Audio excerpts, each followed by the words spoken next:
আচ্ছা, আপনি কি বেকার, অলস অথবা সারাদিন মোবাইল স্ক্রল করেন? তাহলে আপনিও যুক্ত হতে পারেন তেলাপোকাদের দলে। অবাক হচ্ছেন? সম্প্রতি ভারতের যুবকরা হুমড়ি খেয়ে যুক্ত হচ্ছে একটি নতুন রাজনৈতিক প্ল্যাটফর্মে, যার নাম ককরোচ জনতা পার্টি বা সংক্ষেপে সিজেপি। যাদের রাজনৈতিক প্রতীক তেলাপোকা, এমনকি তাদের দলীয় সঙ্গীত প্রকাশ হয়েছে।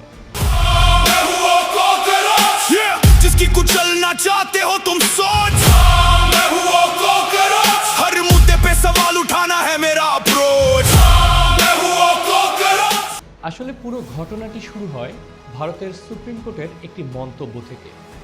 গেল 15ই মে ভারতের প্রধান বিচারপতি সূর্যকান্ত বলেন, দেশে কিছু তরুণ আছে যারা ককরোচ বা তেলাপোকার মতো, চাকরি পায় না, পরে সোশ্যাল মিডিয়া অ্যাক্টিভিস্ট হয়ে সবাইকে আক্রমণ করে।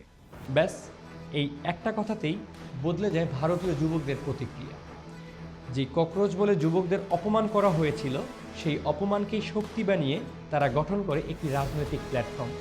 গত 16ই মে আম আদমি পার্টির সাবেক ডিজিটাল কৌশলবিদ অভিজিৎ দীপকে মজা করেই খুলে ফেলেন ককরোচ জনতা পার্টি। কিন্তু মজার বিষয় হলো, যেটা ট্রল হিসেবে শুরু হয়েছিল সেটাই কয়েকদিনের মধ্যে বিশাল অনলাইন আন্দোলনে পরিণত হয়। প্রথম 48 ঘন্টায় প্রায় 40,000-এরও বেশি মানুষ গুগল ফর্ম পূরণ করে দলটিতে যুক্ত হয়, যার সংখ্যা এখন কয়েক লাখ ছাড়িয়ে গেছে। তেলাপোকার এই দলটির ইনস্টাগ্রাম ফলোয়ারের সংখ্যাও বর্তমানে 22 মিলিয়ন পার করেছে। এক প্রকার বলা যায় বিশ্বের সবচেয়ে বড় অনলাইন রাজনৈতিক দল সিজেপি। মেডিকেল প্রবেশিকা পরীক্ষার প্রশ্নপত্র ফাঁস হওয়ায় তেলাপোকার দলটি সম্প্রতি কেন্দ্রীয় শিক্ষামন্ত্রী ধর্মেন্দ্র প্রধানের পদত্যাগ চেয়ে একটি অনলাইন পিটিশনও শুরু করেছে। এছাড়াও তাদের ওয়েবসাইটে বিভিন্ন ইস্যু কেন্দ্রিক আওয়াজও তুলছে দলটি। দলটার স্লোগান কি জানেন? Voice of the lazy and unemployed, মানে অলস ও বেকারদের কণ্ঠস্বর। তবে এটা কেবলই হাসি তামাশার বিষয়। বিশ্লেষকরা বলছে, ভারতের তরুণদের বেকারত্ব, প্রশ্ন ফাঁস, রাজনৈতিক হতাশা আর মিডিয়ার উপর কর্পোরেট নিয়ন্ত্রণ, এসব ক্ষোভ থেকেই সিজেপির জনপ্রিয়তা। ইতিমধ্যেই ভারত সরকারের আক্রোশের শিকারও হয়েছে দলটি। তাদের এক্স অর্থাৎ সাবেক টুইটার অ্যাকাউন্ট বন্ধ করেছে বিজেপি সরকার, যার প্রতিক্রিয়ায় সিজেপির ফাউন্ডার অভিজিৎ দীপকে সকল ককরোচদের বিজেপির সকল প্রকার সোশ্যাল মিডিয়া আনফলো করারও আহ্বান জানিয়েছে। একই সাথে তাদের প্রথম যে ওয়েবসাইটটি ছিল সেটাও আজ সকাল থেকে খুঁজে পাওয়া যাচ্ছে না, যদিও ইতিমধ্যে তারা আরও একটি নতুন ওয়েবসাইট চালু করেছে।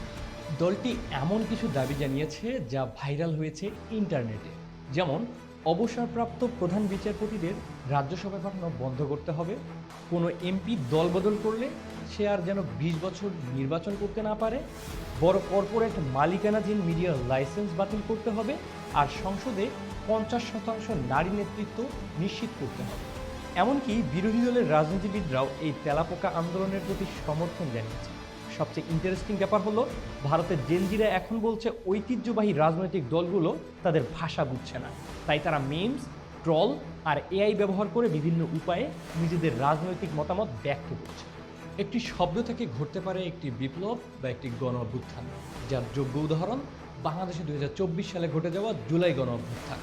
জেনজি কোটা আন্দোলনকারীদের যেদিন রাজাকার বলে অপমান করা হলো, তারপর থেকেই আন্দোলনের স্লোগান পরিবর্তন হয়ে যায় তুমি কে আমি কে রাজাকার রাজাকার। পূর্বে শ্রীলঙ্কা, পরবর্তীতে নেপাল, এরপর কি ভারতও ঘটতে যাচ্ছে এমন কিছু, যেখানে স্লোগান হবে তুমি কে আমি কে, ককরোচ ককরোচ।